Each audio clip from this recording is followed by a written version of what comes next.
I was privileged to travel through Palestine, through the West Bank and Gaza with the Episcopal Peace Network. And I was the only Jewish person on that delegation, I think the only non-clergy, and I got to see what witnessing meant from a Christian perspective and compare that with what I was experiencing as a Jewish person. We went to, as I said, the West Bank and Gaza, and I kept asking myself, what am I doing here? I'm an activist for Palestinian liberation. I know what to do in the United States. I know how to go to legislative offices. I know how to be a rally speaker. I know how to organize an educational event. What the heck am I doing there? I felt useless, right? And I felt everything I saw in the West Bank that was horrible had a Star of David on it. And that is, I'm Jewish. And am I here to cry? What am I here to do? And I carried that question. The Episcopal folks had different answers to that question. They didn't have the sense of burning shame that I did. And then we went to Gaza. And there had been, one of the Israeli sort of like brutal carpet bombings, and whole neighborhoods were decimated.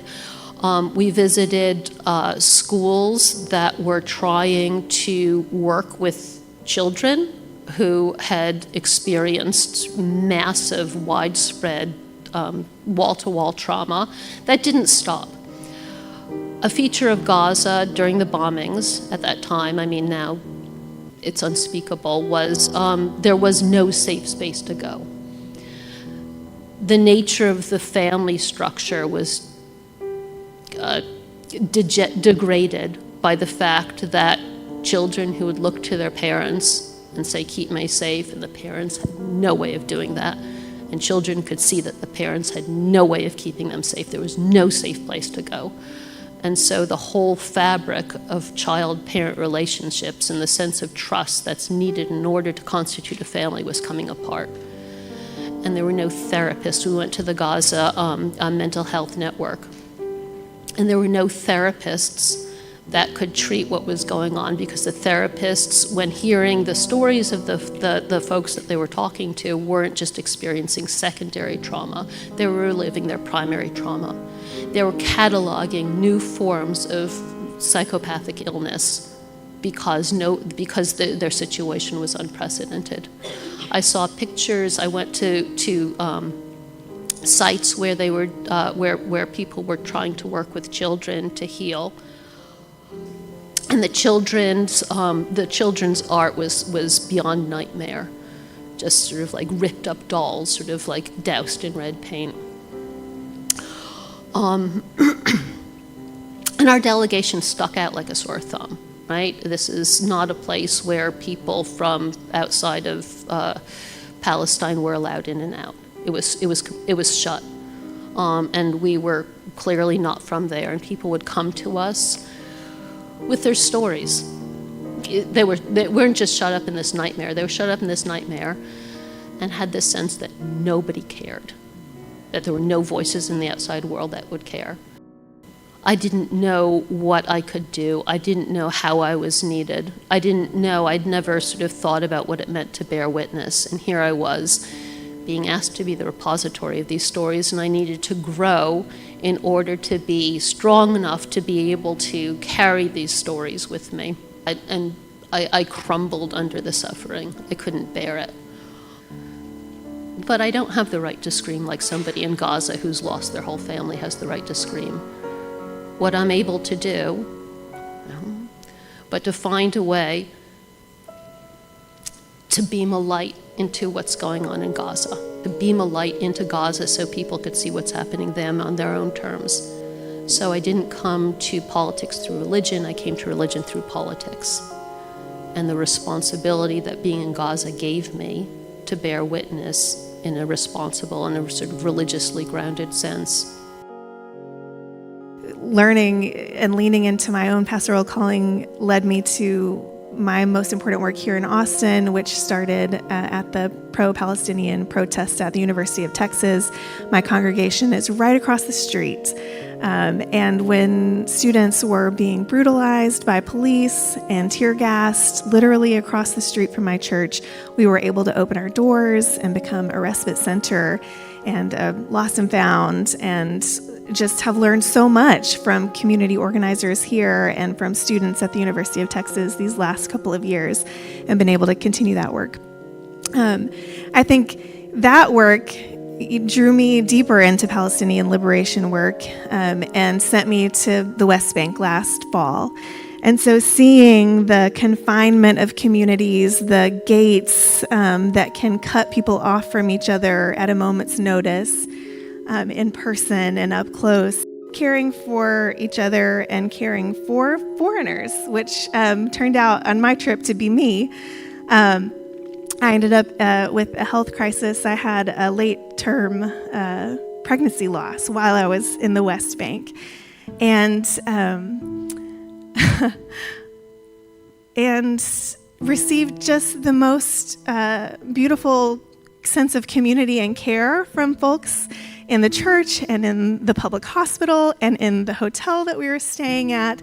I want to bear witness to the hospitality that I received, even in a hospital where I did not speak the language, and all I had to show them was my American passport, which, I mean, I was able to receive the care that I needed, that I have to say I don't know if I could have received in Texas, because what I needed, even though the baby was delivered, was D&C, and that is a really contested procedure here. But they saved my life, regardless of where I was from. So I just think it's such. I don't think that I know what to do to help those communities, but I feel like there's so much to learn about how to be community from the folks that I met there. And I think that in my little bit of grief and suffering, the ways that they surrounded me was just really life-changing and transformative. Obviously, my suffering was so small compared to, it doesn't compare. But I think that part of me is always there now. Even if your suffering is not like having a miscarriage in Palestine, our suffering here is not separate from their suffering there. Our suffering is all connected. And what we're seeing here, particularly with immigrants and migrants, is incredibly connected. I think that Christian nationalism that, is racist and xenophobic and supremacist and is treating our migrant siblings with so much disdain and causing so much suffering is just one side of a double-sided coin. The other side is Christian Zionism, or maybe Zionism, but I'll speak from my own tradition. These things are not disconnected. They come from the same place of racism and of supremacy and of empire, to be honest. And so what's happening there is not disconnected from what's happening here, and we can't just address our issues here while, the bleeding on the other side of the world is not being stopped. So I don't know who you all are, if you're in churches or if you're pastors or what your lives are like. But one thing that we can do is speak out against Christian nationalism and Christian Zionism. So this is our issue. This isn't something that we get to sit out as followers of Jesus, for those of you who are. This is an invitation for us to not participate in the ideas that we've been given about borders. So that's going to be a challenging idea, because we've always been taught to care about what happens within our borders. Keep us safe from immigrants, keep us safe from those Muslim countries, as they like to say, from Hamas, from Hezbollah, and it's all propaganda. The reality is that if we are Christian, but even if you're not Christian, if you're not a person who is religious, that what does ground us in human rights? And borders don't do that. Borders are liars. Borders confine our moral imagination, and they have for so long. So we know they're lying to us when they say immigrants are murderers and rapists and drug dealers and all sorts of other things, right? This is what they've been telling us about people across the globe, so that we can cheer when the bombs fall, so that we can say, oh, that's right, we're safer. We're safer from the nuclear bombs or from the sleeper cells or whatever other lies they want to tell us. So the challenge for us and the invitation is for us not to think within borders anymore. That robs us of moral imagination. The lies we've been told about immigrants are the lies we've been told about Palestinians, the lies that we've been told about Iranians, about people that we never met, that people don't know, to countries they've never been, but they're so sure to speak about. So it's an invitation for us to not think within borders and not to think that the U.S. is exceptional. This, I will say, is sin. It is sin to think that this nation is exceptional and to not be honest about its foundations, which history is not just in the past, history is always ongoing. And if you are unhappy with ICE, welcome to what Palestinians have been experiencing with Israel. And we have to be honest about it, because there are people that we know, that we're in relationship with, that we work with, who are going to tell us different about Israel. And it means something different to them because they probably don't know either what Dr. Norman described, what Reverend Natalie described. Because what Israel is doing is what the U.S. is doing, within our borders and outside our borders. So we have to tell the truth. And we have to not think within borders. It's an invitation to tell the truth.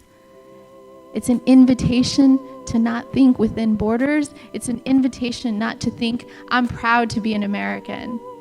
No, I am proud to love other people, no matter where they're from. And I'm not proud of what this country is doing, and I'm not proud of its origins. And that doesn't make me a bad person. That makes me honest. That makes all of us honest. We are not better and more worthy than anyone else around this globe. If you are against apartheid in South Africa, if you are against segregation in the US, then you should not support Israel. And you should encourage everyone you know the same. And if they are unsure, invite them and invite yourself to listen to what leaders from South Africa said when they visited Israel decades ago. And they said, oh wow, this is worse than apartheid South Africa. And they said it decades ago. So imagine what it is now.